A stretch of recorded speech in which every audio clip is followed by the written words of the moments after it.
You remember last year's AP poll when that came out and how much of an impact that had on the 2022 season? Exactly.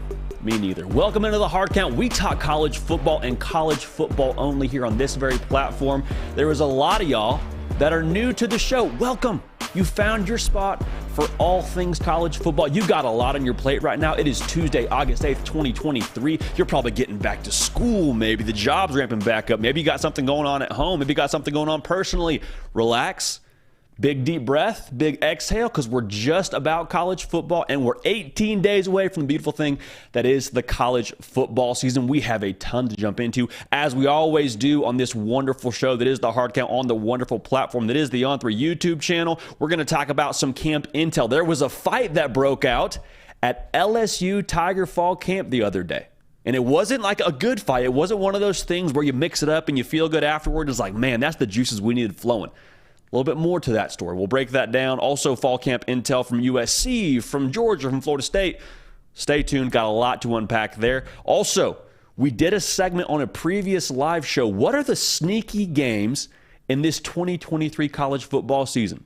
Notice, we said sneaky. We did not say what are the big-time matchups. We did not say what is that game that College Game Day is going to be at, and we make sure that we're at what is the game that you're turning through the channels and you take a look at the ticker, and it's like, whoa, third quarter, what's the score of that game?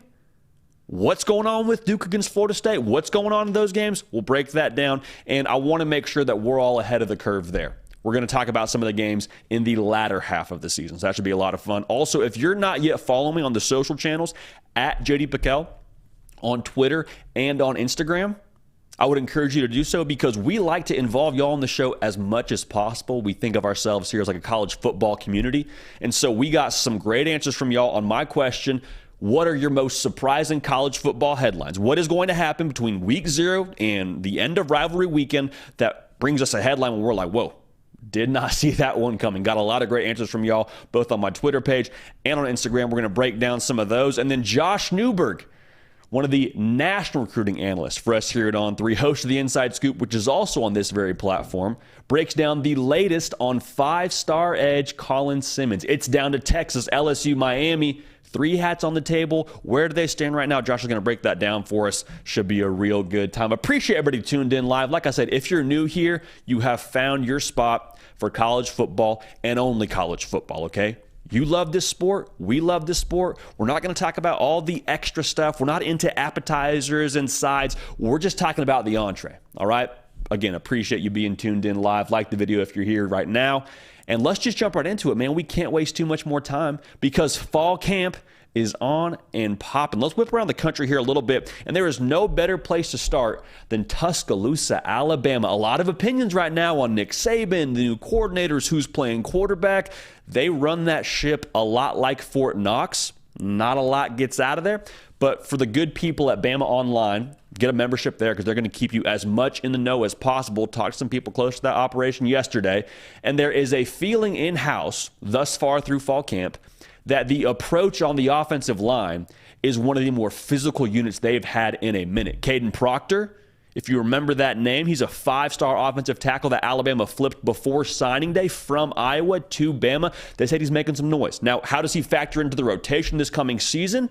Still TBD, very, very early, but they like a lot what they have seen from him. This offensive line, if you've watched this show for any period of time, you know I wholeheartedly believe that is going to be the engine behind this offense. I'll talk about the quarterback. That's fine. We're going to figure out who that guy is eventually.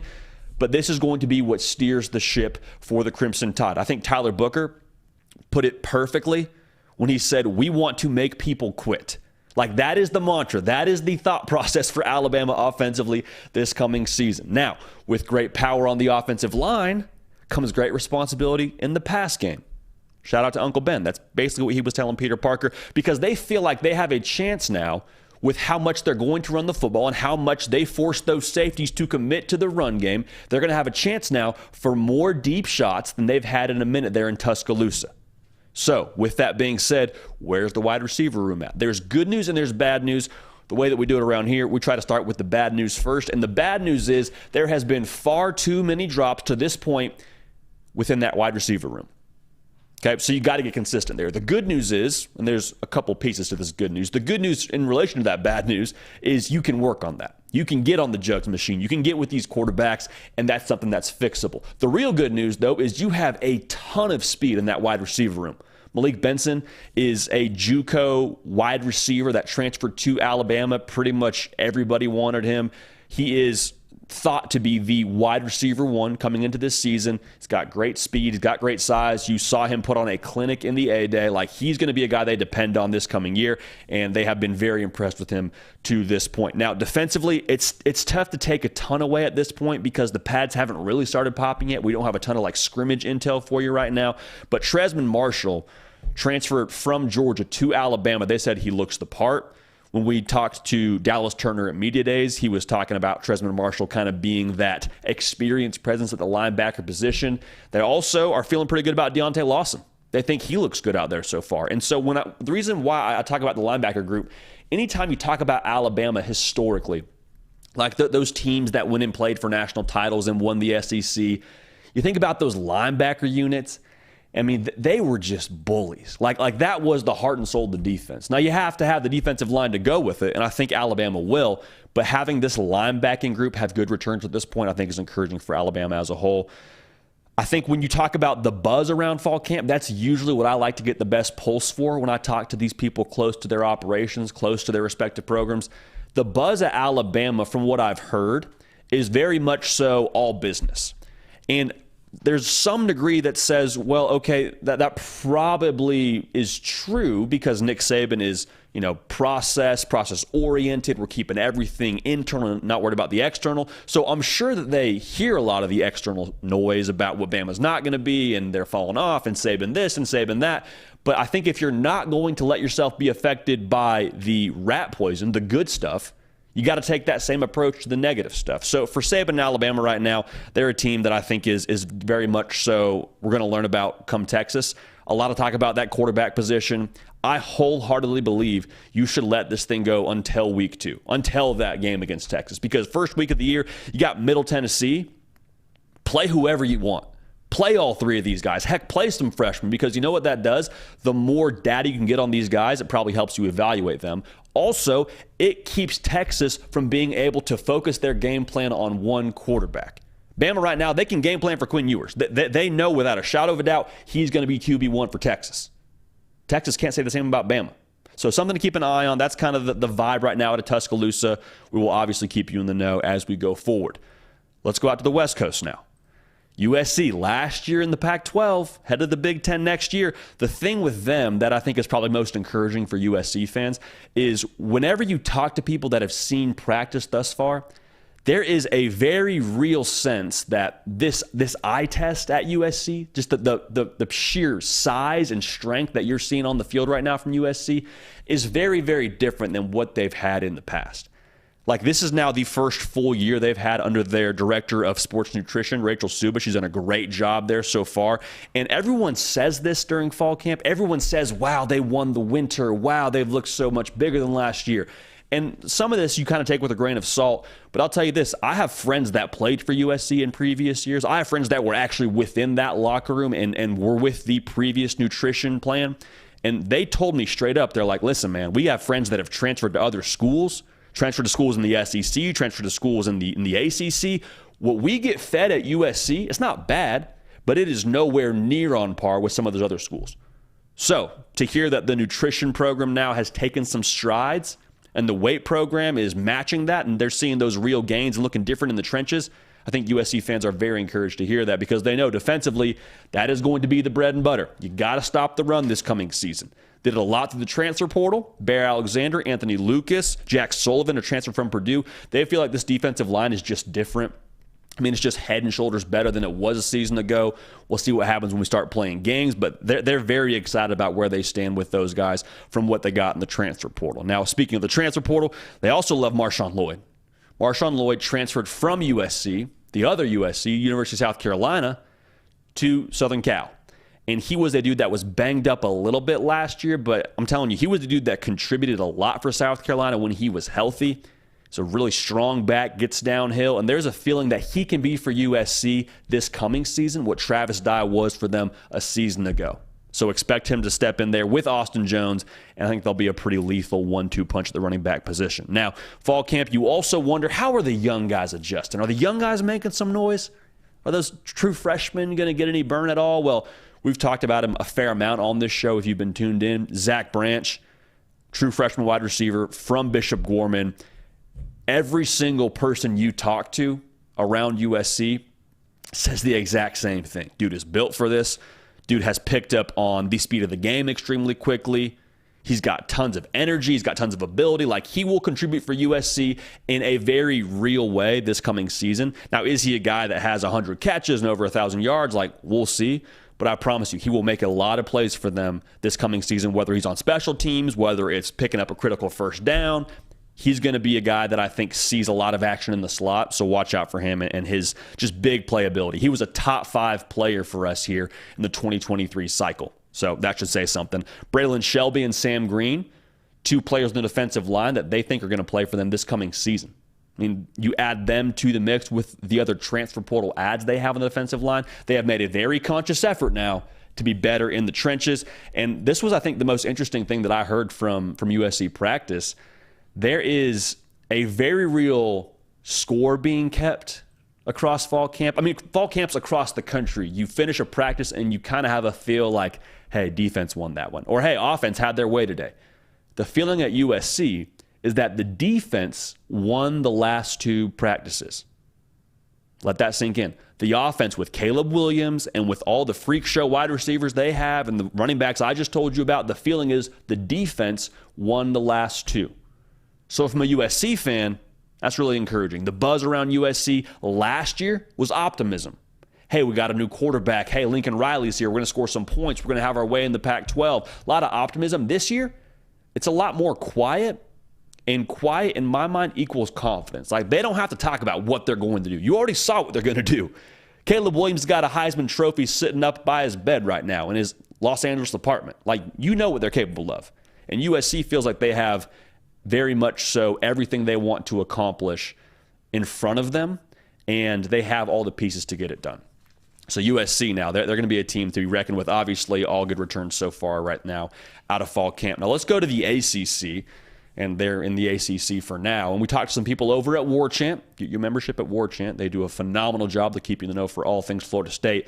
The buzz around them right now is it is a very professional feel, which, if I'm a Florida State fan, that encourages me, because my question going into the year is, okay, the spotlight is bright now. You won 10 ball games in 2022, haven't had this much excitement in the Mike Norvell era at Florida State. Like, how are they going to respond? And to hear they're just taking it one day at a time, very much so about their business. Transfers are meshing well. We'll talk about them here in a second.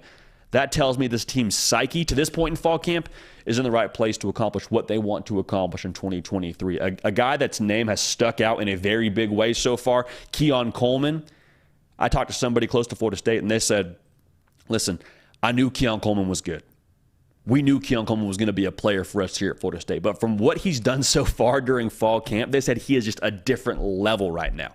Johnny Wilson has also had a good fall camp. There's some murmurs and some feelings that Keon Coleman could potentially be the bell cow for them in the pass game. Like, they love what he's done so far. He had multiple big-time catches. Like, he had a 60-yarder the other day. He's eating greedy. So to have a guy like him meshing so well at this point in fall camp, someone else told me, like, hey, listen, if I didn't know that Keon Coleman was a transfer, I would never have known. I would never have known he hadn't been with this team for 3 years. To have that talent, hit the ground running, to not get spring football, and to have him fitting so well, like, that is very, very good news for the people in Tallahassee. Jordan Travis, got to talk about the quarterback with what he's going to be this coming season. And the biggest note on him is he just looks really in control. Like, I don't have a ton of questions about his physical ability. Can he make the throw? Is he going to be a good athlete? Like, we already know that. We already saw that last year. There's no question marks there. The question is, how does he handle, like we said with the team, how does he handle the pressure, and how does he handle all the buzz around Florida State? There were some people last year that felt like maybe Jordan Travis, when push came to shove and things weren't going Florida State's way, he's a competitor. He's going to get fired up. He's going to show some emotion. And from your quarterback, you don't necessarily want to have negative emotion come out. And so far through fall camp, he's been very steady, and they've seen a certain energy from him to where everyone knows, hey, we got a chance because we got Jordan Travis. Not a thing where we're rising and falling with Jordan Travis and how he's reacting to things. There was one play that I think Jared Verse just blew up the other day during a team drill. And instead of being frustrated with blocking or frustrated with a wide receiver or whatever it was, Jordan Travis, very cool, calm, collected. Next play, let's roll. Here we go. You need that from your leader. I'm excited to see Jordan Travis do that this coming season because the ability is not a question. I don't even have a question about the mental response to things. I just think that's the next step you take as a leader of a big-time college football team, which Florida State's going to be. Talking about some transfers, Fentrell Cypress was a guy that transferred from Virginia, all ACC caliber kind of cornerback. They expect him to contribute this coming season. During spring, sounds like he showed some good signs. He did some good things, but he just looks much more comfortable now having 15 practices under his belt from the spring, now having a full offseason with Florida State, now getting into fall camp. Like they're really encouraged about his progress so far. He's going to be a guy they depend on this coming season. They're excited about the defensive line play. Jared Verse, I mean, you know what he is. There's no question about Jared Verse. They're optimistic about Darrell Jackson, transfer from Miami, being able to play for them this coming year. We'll see what happens there, but they just feel really good about where they are from a depth standpoint and a talent standpoint. We talk about it a lot. College football, emphatically a line of scrimmage game, especially when you get into November and guys are banged up. And when you get into, the postseason, those conference title games, the college football playoff, like that is what decides games. So Florida State feels like when they get to that point in the year, they're set up for success. The entire feel when it comes to what they want to accomplish in 2023, they feel confident because of the culture that has now had some time to solidify. Like you had a lot of guys do a lot of really good things last year. And the unfortunate reality in college football is whenever you have a really good season, typically those upperclassmen that go to the NFL. That's not the case for Florida State. They had a lot of guys that were younger last year that are still in that roster that are going to step into more of leadership roles this coming season. They've been really impressed so far with the way they've upheld that culture. Like the older guys are showing the younger guys how to do it and then holding that standard up here. So all in all, it's only a few days in the fall camp, but they're very excited about where things stand right now for Florida State as it pertains to those few practices. Now, let's talk about the top dog, pun intended, the Georgia Bulldogs. Fall camp is rolling. Pretty similar operation to Alabama in the sense that you're not going to get a ton of insight into what's actually going on in-house, but we got some really great notes. If you haven't yet got a membership at Dogs HQ, would encourage you to do so. A lot of really more in-depth notes on what we're about to talk about right here that they have online there. But Dominique Lovett, transfer wide receiver, sounds like he's going to start in the slot from what we've heard. I mean, he has been electric all fall camp. He's one of those guys that when you're going through fall camp notes, you're trying to kind of sift through, okay, what's real, what's kind of just a passing note. Dominique Lovett, his name continues to get brought up. And in the world of fall camp notes, frequency, I think is what we should really pay attention to. Dominique Lovett gets talked about, it seems like every single fall camp report you look into with Georgia. So with him and Carson Beck now likely being that starting quarterback, you would imagine, they're going to have a vertical element to this offense that I don't know they really have had consistently at Georgia the last couple of years. Now, Stetson Bennett is a dog, Heisman finalist. We know this. But to add another weapon like Dominique Lovett and to have Brock Bowers and to have another year of Ladd McConkey, I'm very curious to see what this offense looks like passing-wise under Mike Bobo. Now, there's a battle at left tackle going on. You got Austin Blaske, who they feel like is maybe a little bit ahead in the pass pro side of things. And you got Ernest Green, and they love what he brings in the run game. There's a feeling that battle is going to wear on for a while and kind of let itself sort itself out, if you will. But those two guys are going back and forth left tackle position because the rest of the offensive line you feel pretty good about if you're a Georgia Bulldog fan. In terms of some young bucks, five-star linebacker Raylan Wilson, his name keeps getting brought up. His name got brought up a lot leading into fall camp. His instincts, his athleticism, they feel like he's going to be a weapon for them at some point in time at Georgia. I'm curious to see how much burn he ends up getting when it comes to scrimmages and what group he's running with. Now, Justin Rhett, four-star corner, 6 foot, 190 pounds. He has been a name that has gotten a ton of traction so far during fall camp. Like if you followed any social media accounts pertaining to Georgia football, you've seen pictures of practice, and you see Justin Rhett. Dude looks like a grown man. He does not look like a true freshman. And I'm excited to see how he factors in because the early enrollee piece is part of it. Like, he's gotten some experience now during spring football. But also, he played his high school football at Bishop Gorman in Las Vegas, Nevada. And those of y'all that follow high school football closely, you know Bishop Gorman, they are one of the big dogs nationally when it comes to the high school level. Like, he's played with and against some of the top talent. So I think from a adjustment style to the collegiate game, there's always going to be that for a true freshman, but you wonder how far ahead he is than the average Bear. But Justin Rhett, they've been excited about him, and I'm curious to see what he does when it comes to those scrimmages. They've been very encouraged with him, especially in those practices where you just have shoulder pads on. They feel like he's really trending the right way. So wouldn't you know it, Georgia has recruited top talent, and they're looking good in fall camp. So Kirby Smart doing what Kirby Smart does. Now, LSU probably made the most headlines when it comes to fall camp. They had a big old fight. The headline was, and there was no video of it, but the headline was, fight breaks out at LSU during fall camp. And the gut reaction from the football crowd, and I felt the exact same way until I talked to people closer to that situation, is, okay, good. Good. Competitive juices are flowing. That's what you want to see during fall camp. You want good on good. Iron sharpens iron. You want that competitiveness to bubble over until we got a little skirmish breaking out. Good. Because you go back to, it was Joe Burrow and Patrick Queen, and they fought, and then they won a national title. This is not that same thing. Typically, a fight in practice is about 30 seconds, maybe a minute, and then you get broken up. Someone steps in between. A big lineman says, nope, we're not doing this anymore. Skilled players, y'all go back to your side of the football. Let's go and run it back. This was not that. This was a 4 to 5 minute, like 20 on 20 from what I understand, like full team just going back and forth. For a fight to go on for 4 to 5 minutes, that goes past the, this is competitive juices flowing. This is like, hey, we got to be disciplined. And Brian Kelly, it sounds like, was really upset with the way that this thing was handled. He was upset it wasn't broken up earlier. He was more upset with his team because they've had other fights internally, it sounds like, according to Mason Taylor. Like, they've had a couple of fights here leading into this, and for this to bubble over and to go for an extended period of time, you had Malik Neighbors and Kyron Lacey that were told to go back to the locker room. You had Harold Perkins, who didn't take a snap the rest of the day. Like, this was not a positive fight. This was a fight where it's like, hey, get control of yourself.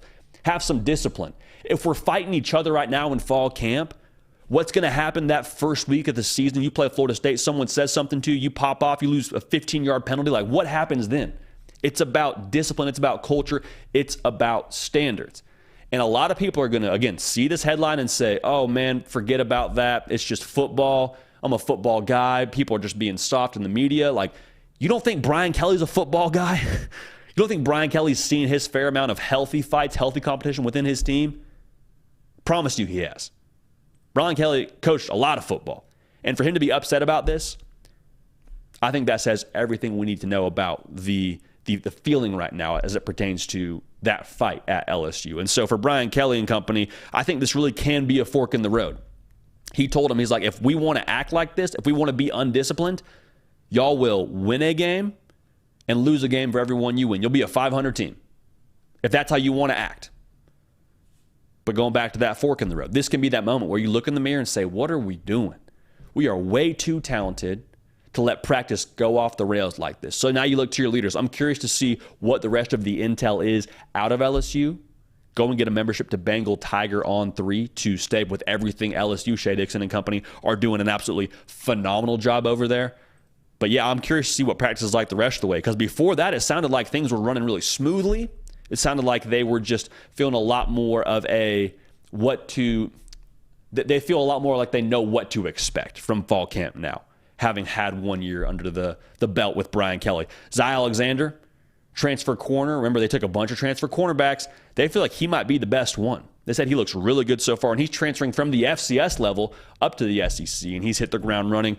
The quarterbacks both look great. Jaden Daniels, probably the best dual-threat quarterback in the country, not named Caleb Williams, but they really feel like Garrett Nussmeier. I mean, I talked to somebody that watched practice the other day. They said Garrett Nussmeier made some throws where you just go, all right now. There's a lot of programs across the country that would give their left arm in the L2 on their kickoff unit to have Garrett Nussmeier as their starting quarterback. So he's dropping jaws right now at fall camp. You feel pretty good about where you stand having a 1-2 punch at quarterback when it comes to that point. So they're figuring it out. They're getting things rolling now. They feel a lot better about where they were going into this season than they did last season trying to figure it out on the fly. So LSU, fork in the road moment. I don't think the fight is anything to be overly concerned about, but it's definitely still a big thing to watch as we get into the rest of fall camp. Appreciate everybody tuned in live, man. You could like the video. That would be phenomenal. And quick shout out to everyone listening on podcast. If you can make it live, we love you. And you are a part of this operation in real time and you're able to get your questions answered in real time. But if you're listening on the podcast, man, hey, we get it. We get it. You got to do carpool. You got to do walking the dog. You probably have something else going on at your job. Like if you're listening on podcast, we appreciate you being a part of this. You can find us on Apple and on Spotify. Very important to note here. Next week, you've come to know this show as a Tuesday, Thursday operation, live, 11 a.m. Eastern, all that. We appreciate it. Next week, we are starting, not one, not two, but 3 shows a week. It's going to be Tuesday, Wednesday, Thursday. I can't freaking wait because going live is really my favorite part of this whole operation, being able to interact with y'all in real time and have this community get built up. So thank you in advance for being locked in. Thank you in advance for subscribing. There is no more time to miss shows because college football season is here. They put out the AP poll. I'm not going to waste our time talking about that because the AP poll, in my humble opinion, doesn't have a ton of impact on what we're going to talk about the rest of the season. But even so, thank you for being tuned in. Thank you for subscribing. Roll, party, roll. All right. The beautiful part about college football season being less than 20 days away is we get to actually talk about college football games. We get to take an actual look at this schedule, what we got on the docket, and some games that we should really pay attention to. If you watched our previous live shows, you know that we did a sneaky game segment and we approached it saying, okay, let's take a look at where all the sneaky games are on the schedule. We got through like the first month of the season and we had 4 or 5 games for you. So wanted to pick up where we left off there. Sneaky Games Volume 2. Want to make sure we mention this off the top though. These are not upset predictions. And these are not the games that College Game Day is going to be at or Big Noon Kickoff's going to be at. These are the matchups that maybe you don't have a ton of attention paid to going into the week. But when it comes to Saturday afternoon, you're like, whoa, what's the score? What channel is that on? Flip it to that channel right now because that's a good game. So week 8 is where I want to start. And you got Duke going to Florida State. And this is homecoming for Florida State. And my question here is, how does Florida State handle a sleepy October? Because they have a bye week the last weekend of September, and they have Virginia Tech at home, and they got Syracuse at home. It is very difficult as a football team to downshift competitively and then get back to where you need to be at to beat top teams in the country. Now, I'm not calling Duke a top team in the country. Florida State, from a roster standpoint, should wipe the floor with Duke. There's no way around that. But if Florida State wants to walk out on homecoming and not really have their head all the way in the game and they're not really used to playing this kind of competition the last couple of weeks, Duke has a quarterback that you've probably heard a lot about in NFL draft circles, Riley Leonard. Some people think he's the best NFL draft prospect of the quarterbacks going to be in the draft next year, not named Caleb Williams or Drake May. The bottom line is the dude can play and the offense can score points. They scored 32 points a game last year. They have 82% of that offense back. Riley Leonard also a dual threat quarterback, so there's that whole other element you have to defend if you're Florida State. I'm just curious how Florida State reacts to this kind of competition. Okay, because again, having to play Virginia Tech and Syracuse the weeks before, like that doesn't really rev the engine too much. If Florida State doesn't take Duke seriously, this will be a very real game in the fourth quarter. Now, if they handle business and they, put this thing to rest early, whole nother conversation. But I'm very, very curious to watch that game. Again, a sneaky game, week 8. Make sure you're locked into that one. Now, let's go all the way to week 10. And we got Penn State at Maryland. Maryland now, they gave a couple of teams some scares last year. It took Ohio State 4 quarters to beat them the week before the Michigan game, and it took Michigan 4 quarters to beat them. I mean, it was a one-score game is what it finished at. It was 34-27 for Penn State. Now, here's the interesting thing. Penn State goes to College Park, Maryland, the week before they play Michigan. So much buzz around Happy Valley right now for good reason. Ton of super sophomores. You got Nick Singleton, you have Katron Allen, you got Abdul Carter, you got Drew Aller, who is the main reason for optimism in Happy Valley. Ton of buzz, ton of excitement. The question is, can they beat Ohio State? Can they beat Michigan? The week before Michigan, you got to go on the road and play a team like Maryland that has proven historically they are feisty. Maybe not against Penn State, but against other teams, they are feisty. And the thing with them, too, they have a dynamic quarterback in Talia Tagovailoa. Anytime you have a dual threat quarterback that can move and shake the way that he does, that adds an extra burden to the defense, not just to scheme for it, but I mean when the play breaks down and Taulia Tagovailoa breaks contain and he's rolling out right, and it's basically a brand new play. You might have had the right play drawn up for what Maryland was running before, but that whole play is dead. It's broken. Now we got Taulia Tagovailoa playing backyard football with you. It takes a little bit extra oomph, a little bit extra motivation, a little bit of extra juice in your motor to go run around and chase down a quarterback like that. Like, it's annoying. I promise you, defensive coordinators, defensive linemen, they hate doing that. If they don't bring their A game and Taulia Tagovailoa kind of gets some momentum rolling, he makes a few plays on the run, gets some belief, Uncle Mo enters the building for Maryland, like, look out now. Look out. I'm not saying Maryland wins the football game. I'm just saying this is a horrendous spot if you're Penn State having to play them the week before Michigan, and it's going to be a lot of intrigue on this one. Because Penn State, like we said, they're a younger team in some spots. Quarterback going to be a first-year starter.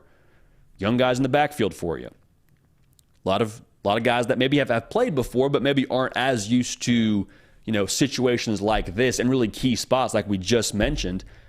Let's take it a step further. What if Maryland draws first blood? What if we look up in the first quarter and it's 13-0 Maryland?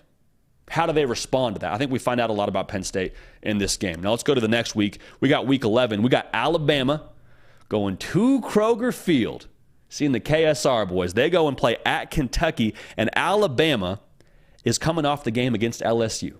And LSU, I promise you, we always know what this game is if we're college football fans. We always know what Bama LSU means. High intensity, tons of emotion. It came down to the very last play last season, a 2-point conversion for LSU to walk it off. Like, we know how draining that game can be on a football team. So to play LSU and then have to go on the road and play Kentucky, that's going to be a brutal little stretch now. And Bama, last year, I think they'll be better defensively because of reasons we've talked about here. I think the scheme will be better. I think they will have a little bit of a chip on their shoulder as it pertains to proving something defensively. But last year, man, hey, they were not great against dynamic wide receivers. Texas game comes to mind. Tennessee game comes to mind. It's new personnel, but still, how do they look? Because Kentucky, they've got some dynamic wide receivers now. Dane Key, probably one of the best wide receivers that nobody's talking about. Berrien Brown was a freshman All-American for us here at On3. Tavion Robinson said run that back. Like, they got a cast of characters now, and if you want to double one of them, you leave a little bit less attention on the other.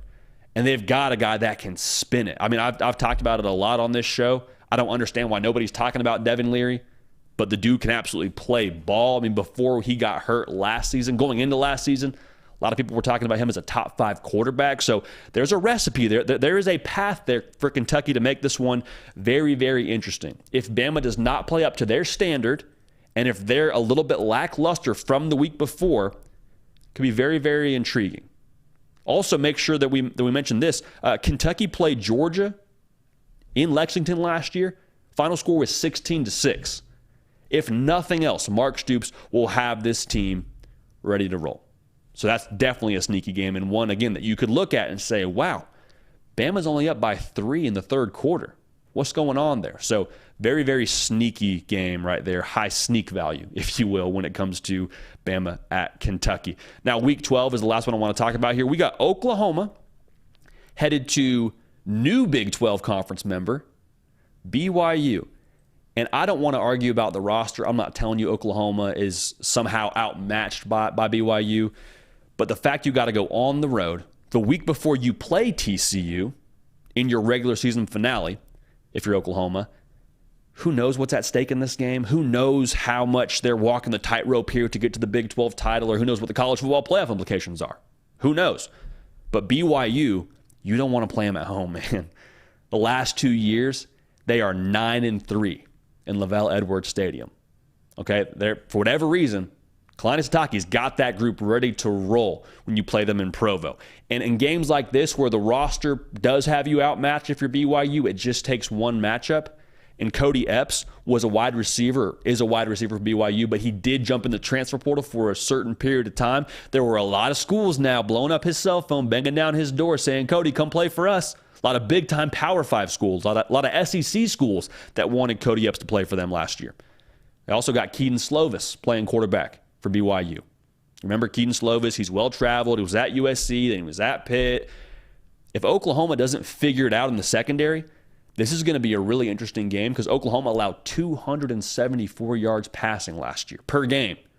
They won't have all the matchups with BYU. That they're not probably going to have the matchup on the line of scrimmage or whatever you want to talk about. But if they have this one matchup with the pass game with Keaton Slovis and the secondary with Oklahoma, this will get interesting.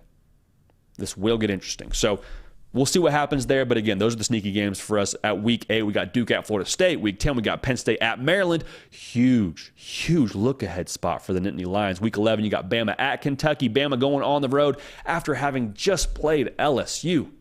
Where are they at psyche-wise? Then Oklahoma at BYU. BYU, man, you don't want to play them at home. Who knows what Oklahoma's playing for at that point in time? And they play TCU the next week. A lot of dominoes that are going to fall before we get to those games, but those are the games that I want to make sure we're all on the same page for, that you can tell your friends about. Hey, keep an eye on that game. Keep an eye on Duke at Florida State. Keep an eye on Bama at Kentucky as we get into those weeks of the beautiful thing that is the college football season. Thank you again to everybody tuned in live, man. This is an absolute blast having y'all here. Not something we take for granted, being able to talk college football every single day. Shows like this exist because y'all allow it to. We don't get to talk college football year-round if there's not an audience for it. So thank you to y'all that are tuned in live, that are subscribed and watching the show. If you're new, again, welcome. Can't say it too many times. We're so glad to have you here. This is a college football community that y'all have allowed us to cultivate, and we just talk college football. We don't talk the extra stuff that's kind of garbage. We're just talking ball and only ball. So thank you for being locked in with us and being a part of this operation. So like I said, this is a college football community. We wouldn't be we call ourselves the People's College Football Show here. And we could not accurately say that if we did not involve the people into this show. So if you're tuned into the live show, one, we're going to get to some of y'all's thoughts and questions, concerns after we get off the air, or not after we get off the air, after we get through some of these segments here in that live chat. So make sure you're blowing that up right now. Nick Brake's going to join us here in a few minutes. But if you're watching this show on a clip later on YouTube, we go to my social platforms a fair amount to hear from y'all and to crowdsource, if you will. So I asked the question on Twitter and on Instagram. What are going to be the most surprising headlines we get this college football season? And y'all answered in full force, as you always do, with a lot of great ones. So without further ado, let's jump right into this. We got a good one here from Fickle Train, which is a hilarious and elite username. On Twitter, he asked, or rather said, Wisconsin is going to stun undefeated Ohio State. And then Wisconsin is also undefeated. They moved to 8-0. And the first feeling I got, if I were to imagine this scenario happening, it would feel a lot like I think Tennessee beating Alabama last year felt. Because Bama's, been the standard for a long time in college football. Ohio State has been the standard for a long time in the Big Ten, with the exception of the last 2 years. Like, they're kind of the big kid on the block. And if Wisconsin were to take them down and stay undefeated in this scenario, I don't think it is wildly unlikely. It would be surprising for sure. I'm not predicting it, but I think there's definitely a path there. But if Wisconsin were to do this, it would feel a lot like how Tennessee felt last year. Like, okay, this whole operation under Josh Heupel, this whole operation in Madison, Wisconsin under Luke Fickell in his first year, we are ahead of schedule. To take down the big dog in year one, we're ahead of schedule. It would probably also mean that the offense that has been put together under Phil Longo, that you brought in to now kind of revitalize that approach, be a little bit more vertical in the pass game, brought in a transfer quarterback in Tanner Mordecai, you brought in multiple transfer portal wide receivers. It means that worked in a big way, and it means Tanner Mordecai is probably just absolutely dealing the pill like it's his job. And he's probably getting some Heisman love if he takes down Ohio State. Now, it's early in the year for sure. It's late October, but even so, he's going to get some real national buzz if that were to happen. But it also means that the run game that we've known Wisconsin to be, like you think about Wisconsin football, you think about neck rolls and you think about grunting and hitting other grown men in the trenches. You think about that with Wisconsin football. I think that's still very much intact should they beat a team like Ohio State. Because against Ohio State, make no mistake, you will have to earn your deep shots. And what I mean by that is, if you're going to go out there and be one-dimensional, and say, Ohio State, we're going to throw the ball 45, 50 times a game. We're going to do that right now in this game. Get ready. I think Ohio State is skilled enough on the back end to be able to play you straight up if you're one-dimensional. But if Braylon Allen gets rolling, who is that grown man that we've talked about a few times on here, if he gets rolling, then that means you have to kind of Add more numbers to that box. Maybe you get tired of him getting 5-6 yards a carry, and then you hit those deep shots. So, yes, it's a new era of Wisconsin offensive football, but I'll promise you, they are not out with the old, in with the new. It's, hey, old, stay around. We're going to keep you here. We're also going to have the new, but that old, I think, will complement the new is what I'm trying to tell you. And that defense, too, is not going anywhere. Marvin Harrison Jr. is the best player in college football. That's not a quarterback. Some people might say he's the best player in college football, period, and I wouldn't have a very easy time arguing that. If that defense is able to, I don't know if limit him is even the word, able to make him the only factor or just find a way to win this football game, it would mean that the defense did their job enough against Marvin Harrison Jr., regardless of whatever he puts up in the stat sheet. But for Ohio State, if they were to lose this game, you got to really look in the mirror. I mean, what is going on in the secondary if you lose this game? I told you, I think they got to play him straight up. Or they're probably good enough to play straight up. But, I mean, a lot of what they did this past offseason was to improve in the secondary through the portal. Jahad Carter, went and got him through the portal. Davidson Igbenogsom from Ole Miss, they got him through the portal. What are we doing in the secondary? And what issues do we have that are going to be lingering after this game in the secondary that are going to keep us from accomplishing what we want to do? I think you also say, what do we look like offensively? Because we've seen Ohio State a couple of times get into situations that they're just able to score their way out of.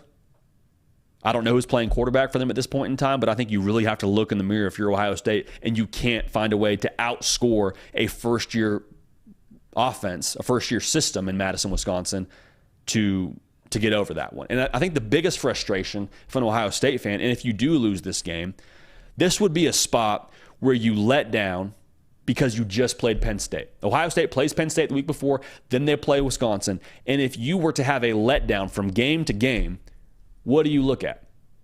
You look at the locker room. You look at the leadership. And I think that crowd that is just waiting for a reason to talk down on Ryan Day, that crowd that believes that he's not the right guy for the job, you just give them more ammunition. I'm not saying I believe that, but I do think you have to look at the talent that's in-house at Ohio State. They are good enough to beat Wisconsin. If you don't do it, it's because of game plan. It's because of attention to detail. It's because of your approach to the game. It's all the internal things that you don't take care of to lose that game. Now, if Wisconsin wins, Wisconsin wins. But, I mean, it makes that game at Michigan a whole lot more impactful than it already was, and it already was the biggest game on your schedule. I mean, it makes that game for your college football playoff life. And even then, maybe you need some help. So that would definitely be a surprising headline, but I mean, it's a headline that has enormous ripple effects. Now, very important you're following me on Instagram because Jeff Tinks hit me up on Instagram. And his surprising headline is that Auburn wildly exceeds expectations. So to break this one down, we got to first unpack what would wildly exceeding expectations look like. The over-under in Las Vegas for their win total in 2023 for Auburn is 6.5 wins. Now, most people say the ceiling for Auburn is somewhere around 9 wins. Okay, so that's the floor, somewhere around 6.5. Ceiling is somewhere around 9. But we're talking about wildly exceeding expectations. We're not taking that phrase lightly. Wildly exceeding means wildly exceeding. It means doing much more than what we thought. So we're going to go ahead and put the number for wildly exceeding expectations from a win total standpoint at 10 wins for Auburn in 2023. I think that would very much so warrant that headline. So what would have to happen for that to be a reality? It's no secret. Hugh Freeze walked into the building that is Auburn football and said, we gotta figure this thing out talent-wise. We are not where we need to be. Went to the transfer portal, got over 20 transfers. If they win 10 football games, I think you put their hit rate on those transfers at somewhere around 90 to 95%. It means Justin Rogers from Kentucky making his presence felt. It means Austin Keys from Ole Miss on the defensive line, or the edge defender, outside linebacker, whatever you want to call him. He's making his presence felt. And they're doing a lot in the run game to be head and shoulders better than they were last year because they allowed 182 rush yards a game. Folks, that is not going to cut it. And these transfers, if they're able to ratchet that down a good bit and they're able to win 10 games, you would look right at the new pieces and say, y'all did that. Look at the defensive scheme, too, with Ron Roberts, but you say that was a big piece that we had to get corrected to wildly exceed expectations. So that would have to happen. Going back to the quarterbacks, as it pertains to the transfer portal, rather, you can assume it's Peyton Thorne. We're hearing a lot of good things, actually, about Holden Geriner. You're hearing a lot of good things about Robbie Ashford, actually, too. I think Vegas, actually, there were some lines that had Robbie Ashford as the favorite to start for Auburn. I'm not calling my shot necessarily right now. I think you brought in Peyton Thorne to start. But regardless, if you were to win 10 football games at Auburn, you would have figured out the quarterback position in a very real way. Like, you found the guy to really get the offense headed the right direction. And some of that feels a little bit common knowledge. Like, yeah, JD, no duh. You win 10 football games, you probably got good quarterback play. But the way that Hugh Freeze and Philip Montgomery are going to run this offense, it is a quarterback-centric offense. Everything goes through the quarterback. It is RPO, run pass option. You have a decision on a multitude of plays to get us going the right direction and to be able to make this offense succeed. So in short, offense, we're going to go as you go. So for the quarterback to be on his P's and Q's, that would be a very big deal for them to win 10 games. The subplot there is that all of these cats they're working with could come back next year. Like Robbie Ashford could come back another year. Peyton Thorne could come back another year. Holden Geriner could come back another year. So whoever starts for them, if he figures it out and wins 10 football games, the future is extremely bright. And you already feel pretty good about the future right now in Auburn, Alabama. We have to talk about this. And I don't want to unpack it too much because it's such a fluid situation. But if Auburn wins 10 football games, the Jarquez Hunter situation probably got figured out. And I don't know what that looks like, and I don't mean to make light of any situation legally, but the Jarquez Hunter situation, there is no way around it. He is probably your best player on your roster. And for how much Auburn's going to lean on the run game this coming season, if you win 10 football games, I have to believe that Jarquez Hunter has a lot of say in that. And I believe he's in your lineup if that were to happen. But to zoom it out a little bit more, if Auburn wins 10 football games, think about who they would have had to beat. It means you won 2 of these 4 games. You got Georgia, at LSU, Ole Miss, Bama. You go 2-2 in that stretch? Holy smokes. They're building the statue to Hugh Freeze right now if you go 2-2 in that stretch, man. What would that do for the recruiting as well? What would that do for what they're doing in terms of trying to get kids to buy the vision at Auburn, to buy the Hugh Freeze pitch at Auburn? Number 14 class right now in the 2024 On3 industry team recruiting rankings, if they were to win 10 football games and have wins against teams like the teams I just mentioned, I mean, slice it any way you want. Let's say you win the game against LSU and the game against Ole Miss. Like, if you were to win any 2 of those, that would be a very real example, a very tangible example of where things are at under Hugh Freeze. You can package up, put it in a box, give it to a recruit and say, this is what you're going to be a part of here. This is what we have right now. It's only year 1. Come jump on board. And I promise you that would create rocket fuel for the Auburn Tigers on the recruiting trail. And I have to believe they'd be flirting with a top 10 class come National Signing Day. That's just my feel on it. But again, wildly exceeding expectations in my book would include all those things. And wildly exceeding expectations would look a lot like 10 wins for Auburn in 2023. Now, another headline we got was from our man Kevin G. Kevin G hit me up on Twitter, and he said, Florida State will have a record-setting offense. They'll have a close loss in the regular season against Clemson, but they will get revenge in the conference title game of the ACC. Very important to note now, the ACC, no more divisions. It is Hunger Games, ACC football. Best 2 teams, run it back at the end of the year. So the very real possibility, I think a lot of people expect us to get Florida State, Clemson, at the end of the regular season. The interesting piece to me, the Jenga piece that I'm looking at, is that term record-setting offense. If they have a record-setting offense, that means they probably scored somewhere around 50 a game. The 2013 national title team with Jameis Winston, they scored 51 points a game, so you're somewhere in that neighborhood if you're record-setting. If they have a record-setting offense, I'm just going to go ahead and believe they win every game.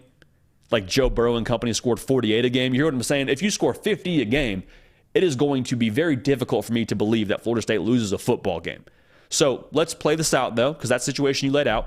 If Florida State has a record-setting offense, but they still lose a game to Clemson, what does that say about Clemson? What does that say about what Clemson does the rest of the season? Because I have to believe if Clemson is able to keep pace with an offense that's scoring 50 points a game, the Cade Klubnik and Garrett Riley thing worked in a very real way. And I bet if you beat them in the conference title game, have a hard time believing Clemson's not undefeated in that game. Can you imagine a world with all of the conference realignment nonsense going on right now around the ACC and Clemson and Florida State wanting to leave? If Clemson and Florida State both make the college football playoff as one-loss teams, kind of like what we saw with Ohio State, Michigan last year, except both these teams play for their conference title, I think the college football world would just detonate. I think the whole thing would just short circuit and cease to exist. But even so, I think that's a very real possibility should that situation play itself out. If they have a record-setting offense, there's no way around it for me. I think Florida State's definitely a college football playoff team because I think the defense is going to be really solid as well. So there's a lot of impact there if Florida State and Clemson were to meet in the ACC title game and if they both finish with one loss in the regular season. We'll put a lot of pressure on that committee. We'll make a lot of people feel better about moving to a 12-team college football playoff, even though I'm not a big fan of it. Another video for another time. That would be the impact of that. Last one from Matthew Buchanan. Hit me up on Twitter. He said, Nebraska is going 4-0 heading into the Michigan game with huge momentum. Now, Matthew, I don't think this is wildly unlikely. It would mean that they went 4-0 against the following. It means they beat Minnesota at Minnesota. It's probably the trickiest game. It means they won the game at Colorado, which I would expect them to be favored in, quite frankly. They beat NIU. They beat Louisiana Tech. Depending on how they look, this would mean that the new brand of football that Matt Rule is bringing to Nebraska, it means that has taken shape in a very real way early. Because last year, Nebraska, just to be real, they lost to teams they should not have lost to. I love Ryan Holinsky at Northwestern. They should not have lost to Northwestern in Ireland. Should have won that football game. Woulda, shoulda, coulda. You should not have lost to Georgia Southern and allowed them to score 42 points on you in that game. Nebraska was losing to teams that they should have beat. If they go 4-0, they will have beat teams they're supposed to beat and also, I think, control the controllables. Because that's been the headache for Nebraska the last couple of years. Special teams errors, penalties, turnovers, like all those things were just really, really bad the last couple of years. If you correct those early, I think that's crucial. I think that's required for them to go 4-0. That game at Minnesota is probably the one that you look most closely at and say, I don't know where things stand in terms of the line or what they look like going into that game or what to make of Minnesota. But I think they should beat Colorado, NIU, and Louisiana Tech. No knock on Coach Prime. I think he's just trying to get things figured out there roster-wise and all the guys took to the portal. I think they should win all those games. So momentum going into the game against Michigan, I mean, whatever happens against Michigan happens. But if you were to show up in that game 4-0, I'm not saying you beat Michigan. Actually, I'm not even touching that conversation. But you do feel pretty good about your chance to make a bowl game.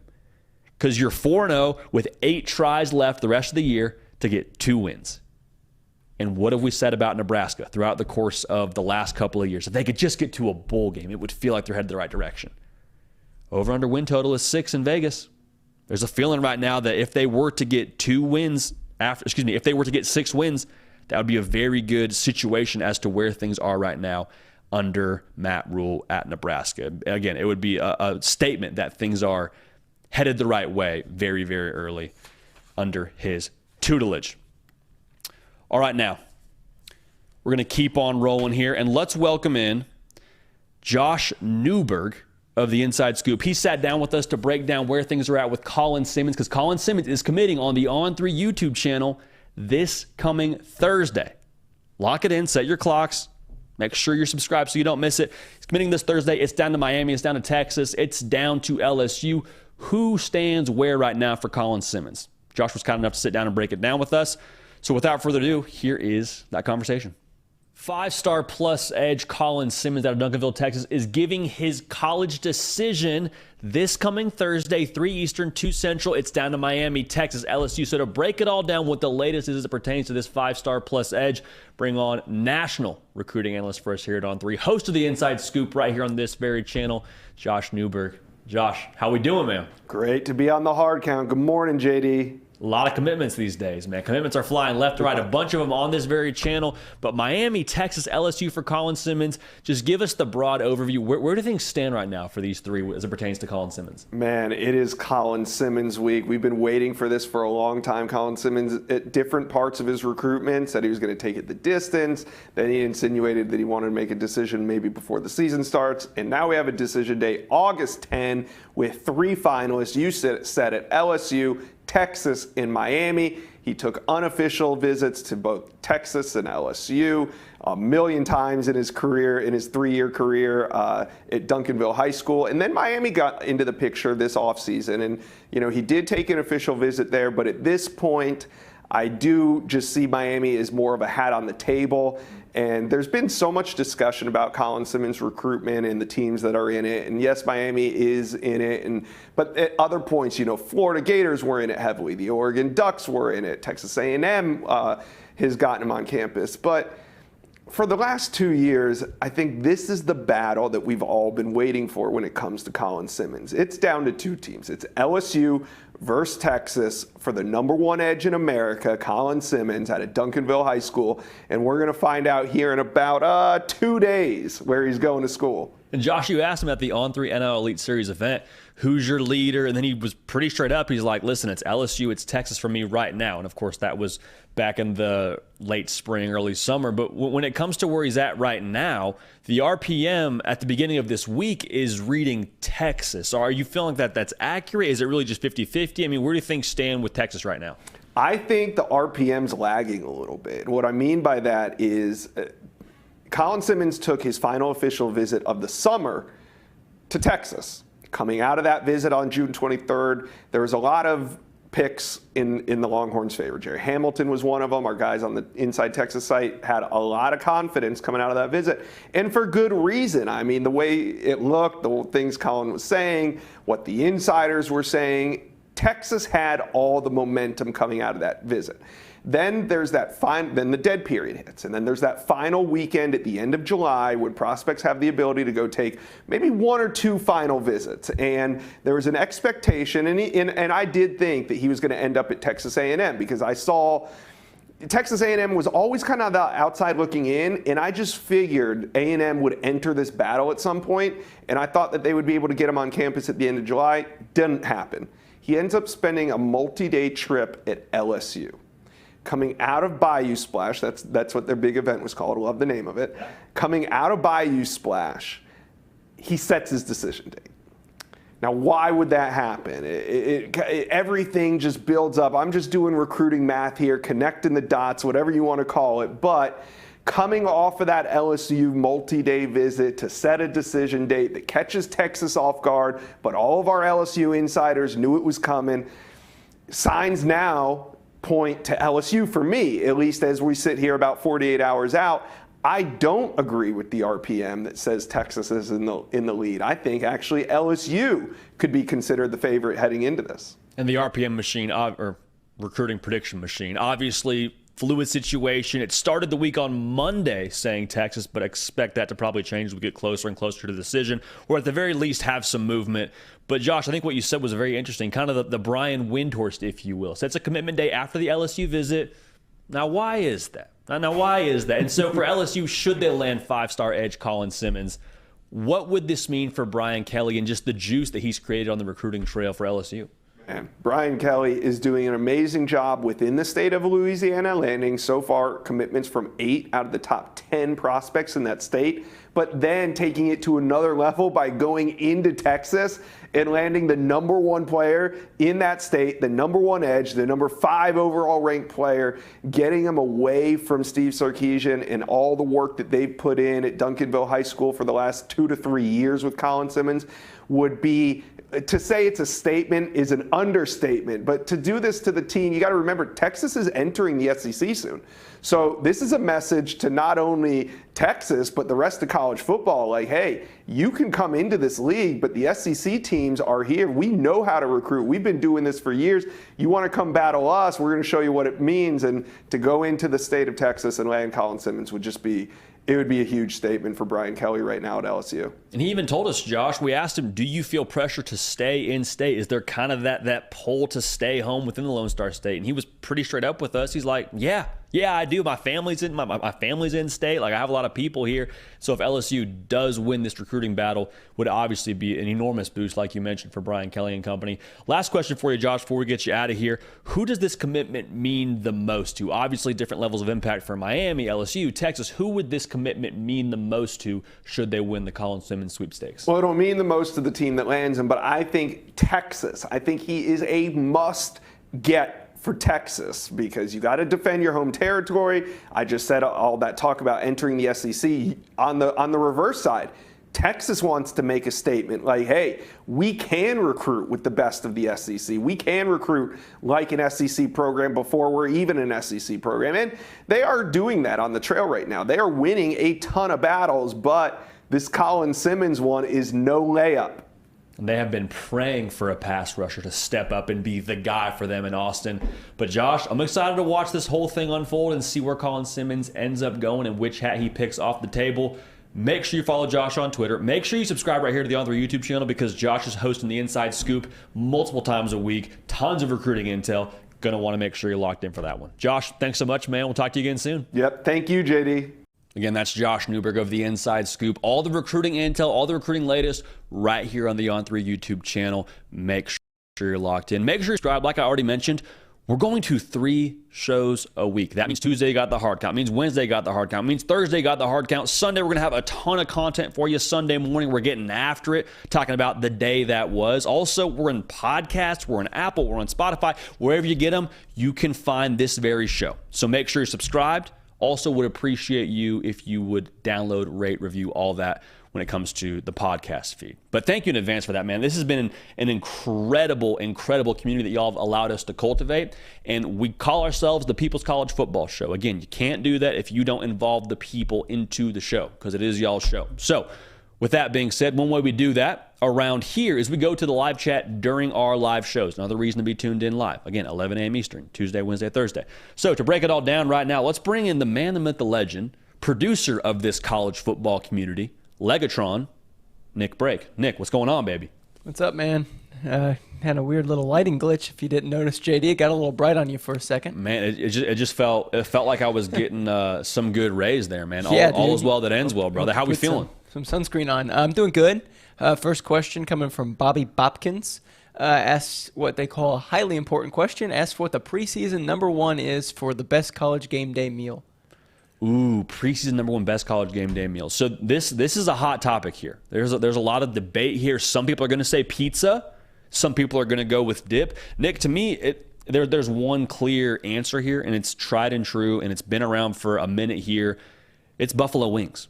Like, if you want bone in or bone out, doesn't matter to me. No discrimination there. But if you sit down and have buffalo wings before your favorite college football team plays, you just feel like you're locked in. You're ready for the moment. Now, typically, we start in the morning. We get going at like 8 a.m. for college game day. And me personally, I go right to the Chick-fil-A drive-thru, go spicy chicken, either breakfast burrito or chicken biscuit, a little iced coffee to get the day rolling, and then we're locked in for the rest of the day, or we're headed to a game, whatever it ends up being this coming fall. But that's my pre-game day meal. But pre-game meal, I think it's got to be buffalo wings. Nick, what about you?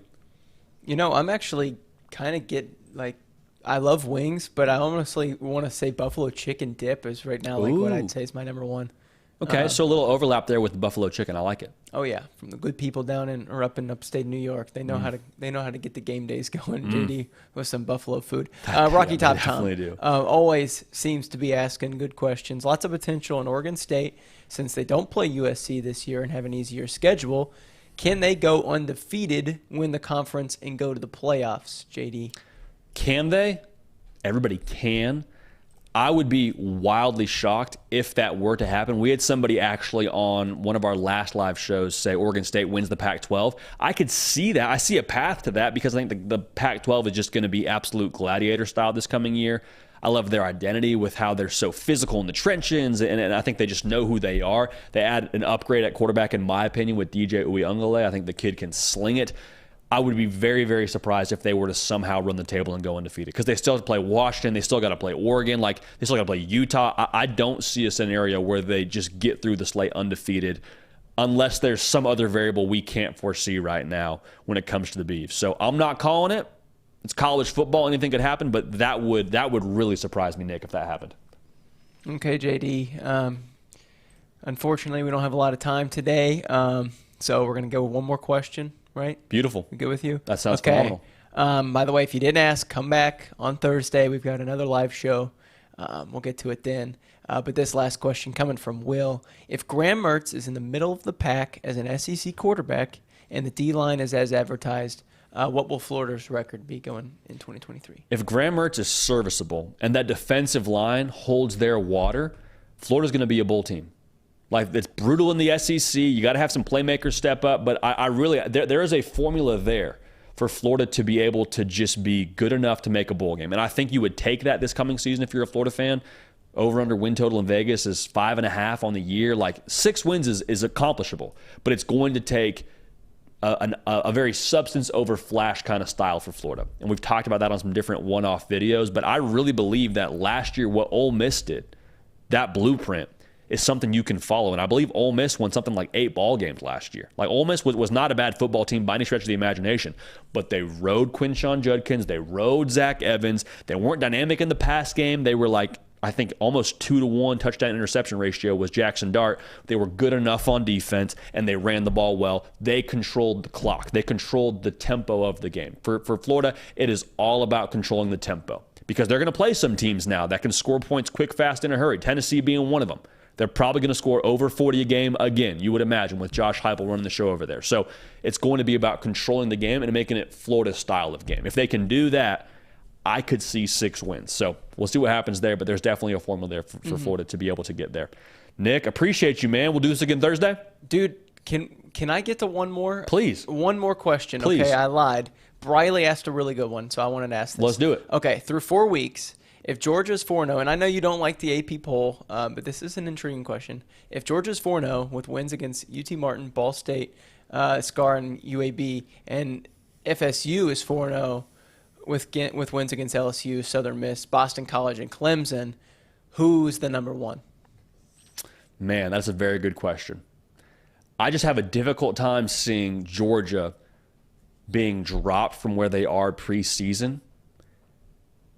I think Georgia's still number 1, to be real. And that's not to knock Florida State. It's not even saying it's the way that it should go. I think that's the way it would turn out. Now, when we get to the college football playoff rankings, that's something that I would really watch for to see how the committee weights that. I think if you're to go college football playoff rankings, I think Florida State would be ahead of Georgia in that scenario. But through 4 weeks in the season, what we know about Georgia, especially how they look early in the year, I expect them to be dominant and just put on a clinic. So I think Georgia's still 1, but very, very curious to see what it looks like when we get to the college football playoff rankings, Nick. Great question. I'm glad we got to that, man. Has anyone ever called South Carolina SCAR before? I've seen the abbreviation. I like that. I know you probably say it out, but man, that's got a nice ring to it. Yeah, it's kind of cool. Yeah, but JD, I'll see you Thursday, man. Nick, heavy lifter break. Hey, big kickball game tomorrow. Wish we talked about that when we were on the air. Big kickball game tomorrow as Nick goes for 700 batting average on the year. I'm telling you, man. Love him or hate him, you watched. That's all you could do when Nick Brake is on the diamond. Appreciate y'all being tuned in live. And like I said, this is a college football community that y'all have allowed us to cultivate. This coming Thursday, it is very important that we get everybody in here and we're all locked in live together, because we are making our 2023 season predictions.